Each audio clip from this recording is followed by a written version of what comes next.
você costumava fingir que estava passando mal para antecipar a jogada e chegar lá antes na merenda e pegar o lanche antes dos outros alunos, é verdade? Claro, a gente pegava de 7 horas da manhã, chegava de 6 para bater aquele rachinha. Ali o café da manhã já foi embora, né?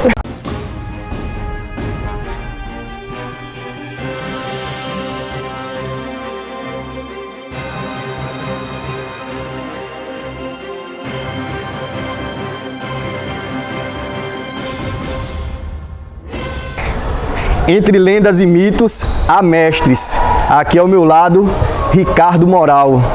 Conhece não? Vou contar um pouco da história dele e ele vai contar também aquilo que ele já vivenciou e aquilo que ele é hoje. O esporte, principalmente o futebol, pode ter perdido um grande jogador, mas a geografia ganhou um grande professor. Fazendo trocadilho, obrigado pela moral, Ricardo. Ricardo Moral. É isso aí. Geograficamente, ele vai trazer o que é o futebol e qual a importância dele para a sociedade. Vamos lá, começando, Ricardo. A primeira pergunta, eu vou usar logo uma boleiragem, né? Vou usar só aquela... no tic-tac, tic-tac. Vamos só no tic-tac. É o seguinte, jogou onde? Rapaz, iniciei minha carreira no Campeonato Infantil do SESI. Jogou no Primeiro SESI? e segundo Campeonato Infantil do SESI. Jogar na equipe do próprio SESI, o professor Marcos Melo. Também joguei no time do Dínamo, da Pedreira Monteiro, do Mané Caranguejo, ali batia bem, viu? Mas chegou um momento que eu tive que abandonar, porque a necessidade de estudar e dar sustento à família foi mais forte. Teve um tema bastante tocado de todos os jogadores que passaram no Conta Pra Mim, como Jacozinho, Peu, Cafezinho e também Silvacão. Eles falaram da importância da várzea. Você disse que começou no SESI lá com o saudoso Marcos Melo, mas você também passou pela várzea? Passei. Na verdade, a comunidade que eu cresci é a comunidade da Xanda Jaqueira. Xanda Jaqueira, periferia daqui de Maceió. Periferia. Né? Na parte baixa, ali na divisa com o Bebedouro, a gente tem o Riacho do Silva. Então, melhor para explicar o nome várzea e tal, é justamente utilizando aquele riacho. A várzea, ela se dá porque quando houve o processo de habitação das cidades, de ocupação, as áreas mais nobres, elas sempre ficavam nas áreas mais altas. Então, o que restava para a população mais pobre e para as necessidades básicas era a margem dos rios.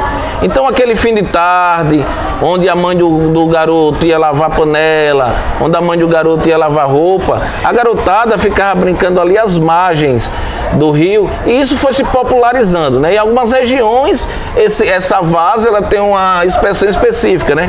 A questão, o campo, ele é substituído com o acontecimento. Então, na Bahia, vamos pegar um baba. Aqui em Maceió vamos pegar um racha, mas todos esses nomes são aplicados nessa questão do futebol de várzea. E lá a gente tinha o campo do Flamenguinho, que ficava ali na EPEAL. Então o futebol perdeu um grande craque, né? Mas a geografia ganhou um grande professor. Não era tão bom assim. Há a lenda que diz que eu nunca estreiei, viu? Mas eu tenho provas. Tem provas documentais, registros, DVD, tem DVD. Fotográficos, tudo. E ainda tem uma rapaziada que a gente se reúne uma vez por mês aí para fazer aquele tic-tac. Um abraço aí pra galera do SESI Sagrada. Você na sala de aula tinha costume com a 10? Você era um bom aluno? Rapaz, eu era, na verdade, a 8. A 10 era o cara mais dedicado da sala, não era o cara mais comunicativo, popular. Então, depois da questão cognitiva, do ensino em si, deixava tudo para mim, a gracinha, a resenha, mas sempre numa maneira saudável para levar o estudo adiante, e é o que deve ser feito. Mas eu dava 10, mas a faixa era do pai aqui, viu? O futebol de várzea hoje ele está perdendo espaço, é nítido que está perdendo espaço para um novo boom, que é o futebol society. Os campos de futebol society estão em crescimento.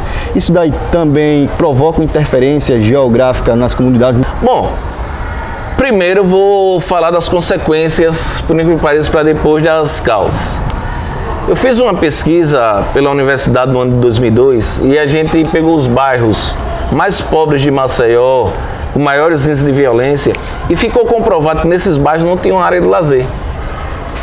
É a pista principal, como Maceió, o relevo tem muitas grotas, não tinha área de lazer, e também tinham começado a desaparecer os campos de várzea, que aqui a gente vai substituir a linguagem e vai chamar o verdadeiro torrão, né? A gente substitui aqui o campo de várzea pela expressão torrão. Então, a cidade ela começa a se expandir.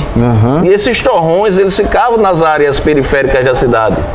Mas com o aumento do centro econômico da cidade, por exemplo, você tem o bairro do Farol, que ele está ampliando, então você deixa de ter campo no Pinheiro, você deixa de ter o campo no São Jorge, porque o Barro Duro agora vai ser uma área nobre. Quanto mais a cidade vai crescendo, mais os campos de várzea ou o torrão, eles vão desaparecendo. Isso é ruim, isso é péssimo. Você falou do Futebol Society. O Futebol Society agora, quando a gente chama naqueles gramadões, cercado, as arenas, elitizou, né? Virou uma questão de exclusão social. Se antes a gente tinha um peu que saiu ali da beira da lagoa, que tinha aqueles campinhos, os irmãos dele. Se a gente tinha um Jacozinho que também viveu isso aí, Silvacão, quem não lembra da lenda, a gente não tem mais, eram crianças pobres. A gente pode citar o Souza, que saiu lá do campo do Botinha, Zé Carlos na Xanda Jaqueira, Pedrinho do Corinthians. Exatamente. Trabalho que o pai dele faz naqueles campos de Jaqueira. Roberto Firmino também. Roberto Firmino, também um abraço lá pro meu sobrinho, Jefferson Parrudo, ex-CSA, ex-Grêmio. E você tem uma elitização do futebol agora. O futebol é fechado, então só vai jogar no campo society quem tem capital. Aquele garoto ficou sem espaço dele. Então, se antes a gente tinha um pivete pobre saindo pro futebol, hoje a gente tem um pivete com o melhor poder aquisitivo. Porque é o pai dele que tem que bancar ele no aluguel da escolinha, na viagem da escolinha, e fica mais difícil, consequentemente, a formação de jogadores. Essa questão do futebol, realmente, do futebol de várzea, que ele dá uma, como você falou, né? Dá essa possibilidade para surgirem grandes craques, né? A várzea não é completamente um deserto, né? Não é só um terreno irregular, como você acabou de falar, né? Uma área de lazer, considerada uma área de lazer. Essa é a importância, né, professor Ricardo? Talvez seja a área mais importante da comunidade. Sério, Ricardo? Sério, já como a gente, pra você ter ideia, em alguns bairros de Maceió, vou contar até uma história aqui lá no Saém, foi feito um questionamento com a população em que ia construir uma escola em um campo de futebol, campo famoso, campo do Saém. E a comunidade, ela optou por ter o campo. E foi criticado, mas gente, lá não tinha área de lazer, poxa. A única área de lazer que tem é aquele campo de futebol, é o torrão. Certo? Então a criança, ela está ali ocupando a área. Então essa importância, esse lazer, esse desvio da droga, esse desvio da vida ociosa, ela está ali praticando o esporte. Além da questão sedentária, é questão de desenvolvimento humano, amizades, é uma evolução humana. E da várzea, você tirou alguma característica que você usa hoje na sala de aula, tipo uma alegria, uma molecagem? Você trouxe alguma coisa da várzea? Os termos eu uso na sala de aula naquele momento que a coisa está mais técnica, eu uso a linguagem da boleiragem, né? A gente vai explicar uma geografia e vai fazer uma via que passa por outro, em trocamento rodoviário. Quem nunca lembrou da expressão inclusa na várzea, né? O inclusa, na verdade, fazia um cruzamento, né? A bola aforou o quê? Saiu pela lateral, né? E outra alegria, a disponibilidade do respeito, né? Porque você sabe que na várzea tem os times de futebol, pela manhã você tinha o que chamava de juvenil, você tem nas primeiras horas da tarde o segundo quadro, para depois entrar a galera principal, o primeiro quadro. E qual era o estilo do professor Ricardo quando jogava? Jogava de quê, professor? Rapaz, na verdade eu era aquele cara teimoso, certo? Mas como todo garoto brasileiro, ele tinha um sonho de ser jogador de futebol. Então, eu esqueci de citar também, joguei no Marugindo aqui no Japiaçu. Então chegou um momento que o pessoal foi transferido para o CSA e eu não fui. Aquele time mesmo lá do Souza, do Adriano, para juntar com aquele time lá com o Zé Raimundo no... Você tem currículo, jogou com toda essa turma aí, é? Não eu jogou, ia me juntar a eles, não cheguei ao nível, né? Chegou ao nível, né? Perfeito. Quando você estudava, você costumava dar dribles em professores? Você driblava muito a direção da escola? Eu gostava também de bola, né? Então, na hora da bola, o cara sempre dava aquele Zé Miguel. Olha, mãe, tô gripado hoje, não vou pra aula. Olha, professor, eu vou aqui, pega uma cartolina, venho já. Ia pegar aquele rachinho, né? Com a galera na quadra, né? E qual foi a professora que realmente fazia marcação cerrada, conhecia todas as suas manhas e impedia que você desse o chamado Miguel? Rapaz, uma professora marcante na minha vida, inclusive eu sou professor de geografia, mas eu fui reprovado em geografia com a Dona Inédia Cox, saudosa Dona Inédia. É uma das principais figuras para a formação do meu caráter. Ah, perfeito. E esse sobrenome Cox tem realmente uma relação com o futebol, porque Charles Miller, como você sabe, né, trouxe o futebol da Inglaterra aqui para o Brasil, nesse momento de globalização, mas quem difundiu, quem organizou o futebol no Rio de Janeiro foi um rapaz chamado Osmar Cox. E falando em globalização, Ricardo, o futebol hoje, ele só está separado por conta da geografia? Como fala Milton Santos, o processo de globalização, ele tem suas questões positivas e negativas. Primeiro vamos falar, para não chocar o pessoal, vamos falar logo das questões positivas, né? A gente tem um exemplo, o CSA, pô, que saiu daqui de Maceió no final da década de 90 e foi para uma final da Copa Conmebol. O campeonato, naquele momento, não tinha tanta vitrine como tem a Libertadores, a Copa Sul-Americana, que na verdade a Copa Sul-Americana ela substitui a Conmebol, né? Ah, perfeito, exatamente. Então o CSA foi lá. Na final com o Talleres da Argentina. Na Argentina, né? Ganhou aqui e depois houve aquela historinha lá que todo mundo já sabe.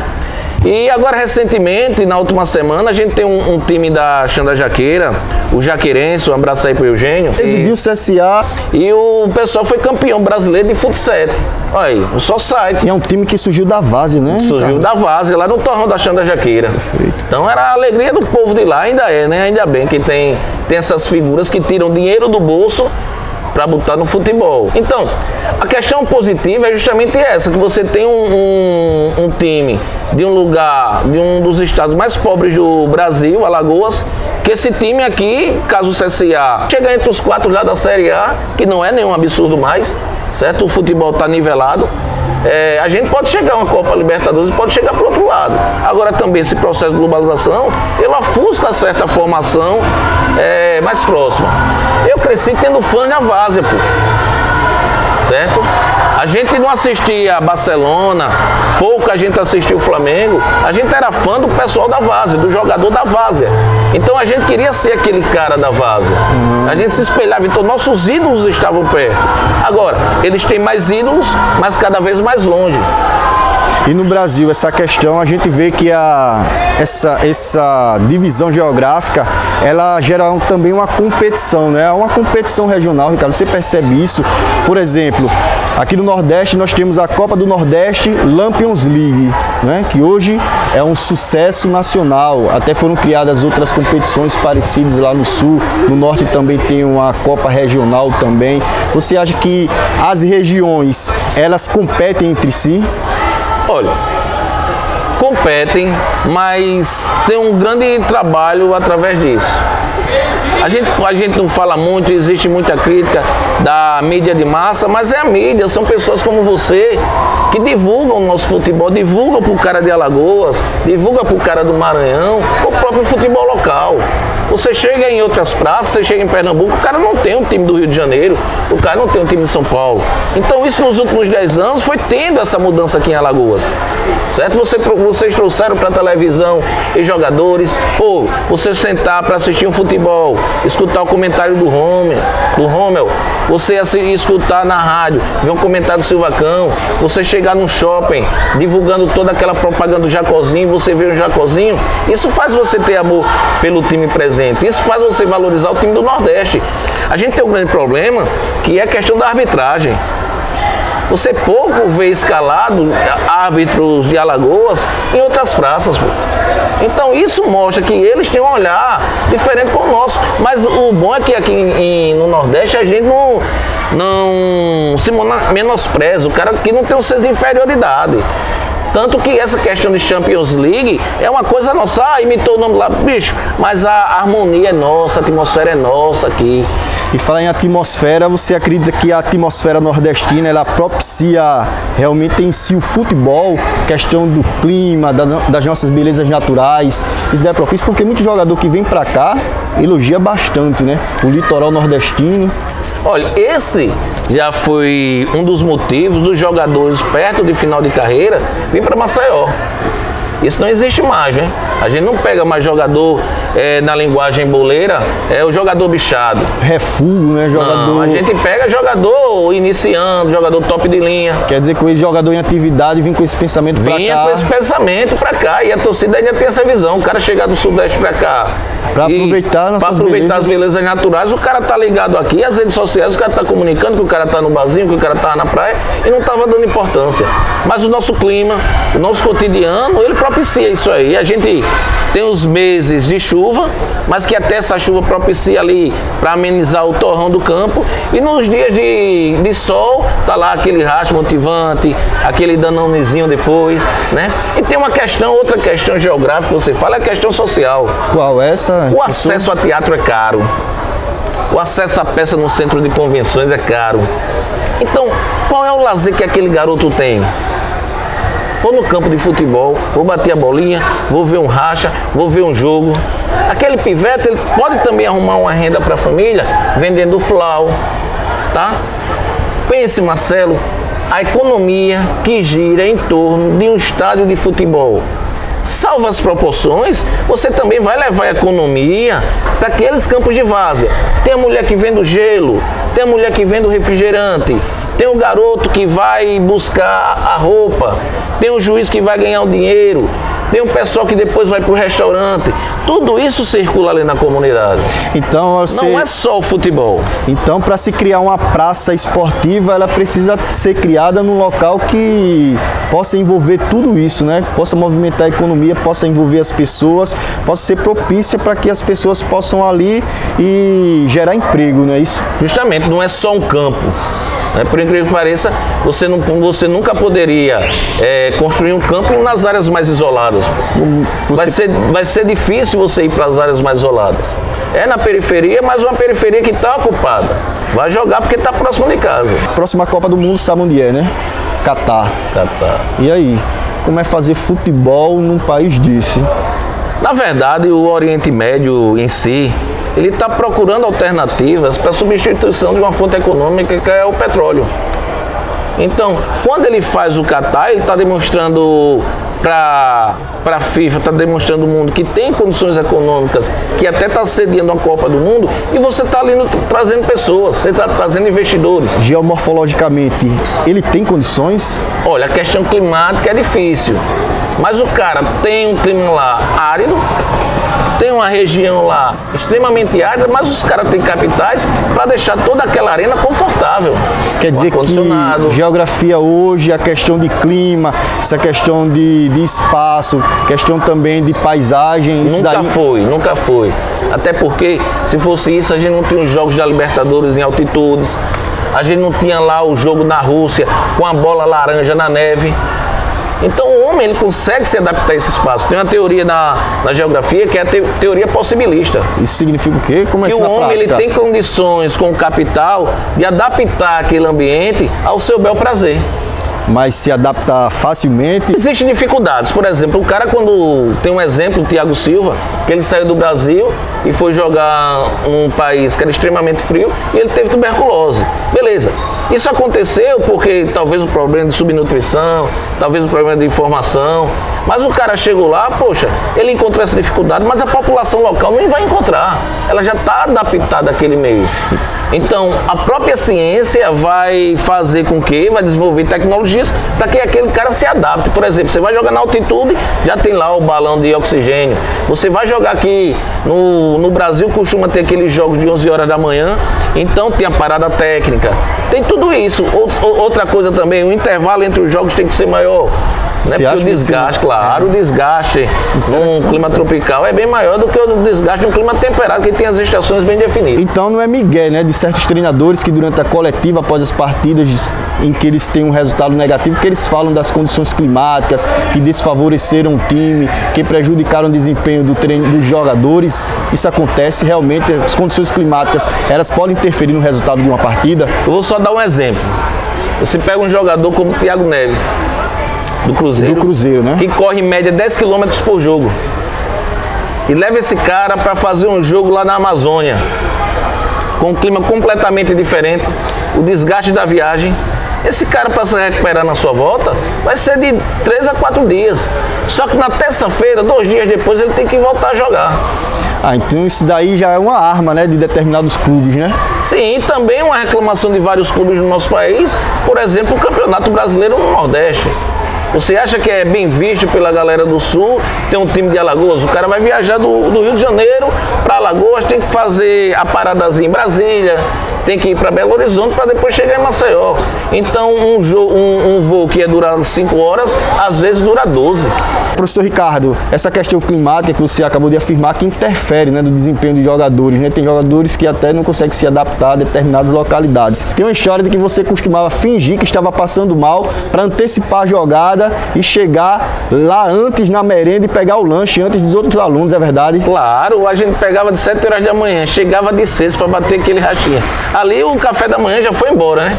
Começa as aulas e tal. Quando dava ali, bicho, 8h30, 9 horas, e o intervalo era 9h30, o corpo ele já tava pedindo arrega. Aí já tinha amizade com a tia lá da cantina, a tia Maria, aquele lanchezinho aí escondido da coordenadora, certo? Mas sempre se antecipando. Ô professor Ricardo, na boleiragem todo jogador ele é fera também fora de campo, viu? Você era fera também fora de campo, fazia sucesso com...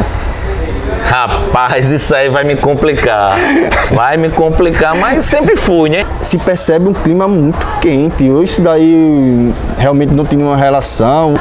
Olha, vamos analisar. Tem uma história. Tem um jogador na Santa Jaqueira, o Nequeno. O Nequeno jogava no Santa Cruz. E meu pai tinha uma venda e o Nequeno chegava lá e comprava bananola para jogar. E uma vez eu questionando, perguntei ao meu pai, ô pai, por que seu Nequeno, ele compra bananola e vai jogar? Ele, não, meu filho, o Nequeno, ele bota bananola com sal para correr mais. Olha, você tem a bananola que é glicose. Você tem o sal ali que vai repor sais, os próprios sódio que você perde no corpo. Se antes a gente tinha bananola, hoje a gente tem os isotônicos, pô.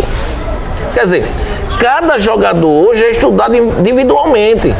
Então, independente do clima, ele vai estar fisiologicamente bem para estar naquele ambiente, pô. Entendeu? Fisiologicamente bem para estar naquele ambiente. Ou seja, o pós-campo, o pós-treino, hoje, talvez seja mais importante que o treino. Hoje você tem máquinas que vai detectar o processo de exaustão dos músculos do jogador. O jogador vai ficar fora, ficava fora antes, a gente ficava especulando.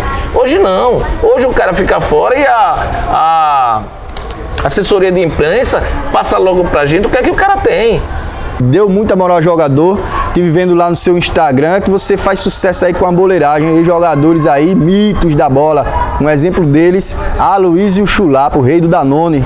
Rapaz, eu falo já do Aloysio Chulapa, mas eu queria mandar um abraço aí pro Júnior Maceió, Júnior Cabeça. Júnior Cabeça, Júnior né? Cabeça, Bebedouro, isso, CRB, Vila Nova, Emirados Árabes. Ele tem um irmão que joga futebol também, atacante também, né? É o Dudu, mas o Dudu encerrou a carreira cedo por causa do joelho, né? Exatamente. A gente tem o Isaac Sururu, beleza? A gente tem o Marquinhos Salame, CRB 97, tudo meu grupo de amigos. E interessante foi o Aloysio Chulapa. Eu fui professor de uma conhecida do Aloysio Chulapa, ele estava lá na formatura. Então a gente começou a trocar ideia. E eu dizendo ao Aloysio Chulapa o seguinte: Aloysio Chulapa, o bom, bicho, é que tu existe. Ele não entendeu. Eu digo, Aloysio, a pivetada tá vendo você, vê você próximo, vai se espelhar em ser você igual um jogador de futebol. Linha na cabeça. Vamos lá, Ricardo. Olha só, não, aqui é o meu briefing. Sim, você vai... Quer a mesa aqui? Não, Ricardo. Eu ia dar uma ênfase no Moral. Vai ser Ricardo Moral mesmo? Para chamar Ricardo Moral. Ricardo Moral. Ricardo Moral mesmo? Ou quer que eu chame o nome e depois Ricardo Moral? Ricardo Moral. Ricardo Moral. Conhece não?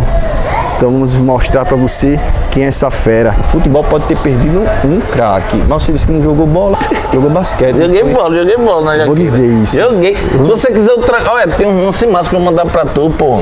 A foto dos torrão na Jaqueira, do Vasco das Antigas. minha no torrão lá. Sei se o futebol perdeu um craque, mas acredito que a geografia ganhou um grande professor. A gente vai puxar por aí, viu? Tá gostando? Vou perguntar se você na sala de aula você costumava dar dribles também com professor. Você foi, tá entendendo? Você teve algum professor que marcava em cima de você, marcava pesado em cima de você, aí você vai contar a história. Você vai dizer, tem um professor tal, não sei o que. Quem é o professor? Quem é o professor? Vou meter o Danone que eu vi. Tirou foto já com a Luiz Chulapa, meteu lá o rei do Danone e o príncipe. Achou de bola. Que é puta véia, Fechou, vai. Olha, não fala. Daqui a pouco tu pega aqui, viu o celular e tal, tira uma foto aqui do pai. Marketing, né, velho? Tu não tá ligado? Tá bonito, hein? Tá bonitão. Oxi. Tu velho, não esquece não, velho. Sai de cima do fio, meu filho. Na hora do tempo, peraí. Câmera ou você? Os dois, né? É, os dois, câmera e você. E olhando mais pra câmera, que vai falar com o internauta. Jogou onde? Rapaz, vou dizer uma coisa, viu? Joguei Flamengo, Vasco, mas ultimamente eu tava jogando o Fluminensezinho da feira. Da feira de onde? Flamengo, fala sério. Isso mesmo, professor. Valeu, na frente da câmera. Tranquilo, beleza? Rapaz, aí muita gente vai ver isso. Pode cortar. Uma vez, cheguei na escola, tinha tudo montando essa sujeira. Essa sujeira. Os caras não deram pra escutar aqui, a sujeira.